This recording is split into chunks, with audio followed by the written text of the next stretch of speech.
పొంగిపోడు, పొంగిపోతాడు.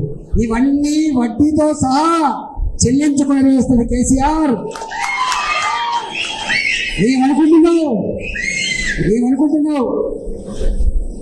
ఇవన్నీ నీ చేతిలో అధికారం ఉంది కదా అని, నీ చేతిలో పోలీసు ఉందని, నీ చేతిలో జీవనం నేను చెప్పనుకుంటున్నావు. నీ జీవన కోసం రాజీపడేటో గుర్తుపెట్టుకో.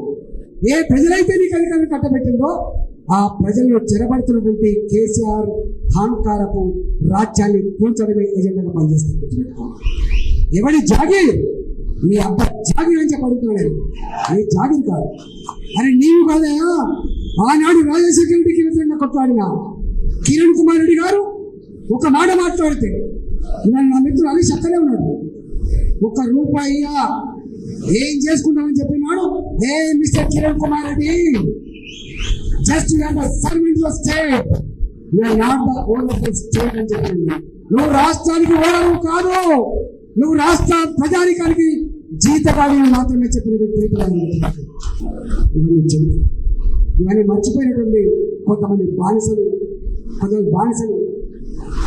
ఇలా ఎక్కువ ఊహించుకోండి ఈ చిల్లర పని చేస్తుంది.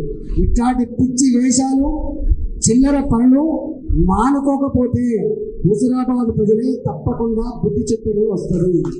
ఎప్పుడు ఎన్నికలు వచ్చినా 5 సంవత్సరాల కాలం పాటు అధికారాన్ని కొనసాగించమని చెప్పి, పరిపాలన కొనసాగించమని చెప్పి అధికారం ఇస్తే చేత కాక చేయలేక ఇవాళ వాళ్ళు మళ్ళీ ముందస్తు ఎన్నికలు పోదామని చెప్పి అనుకుంటున్నారు.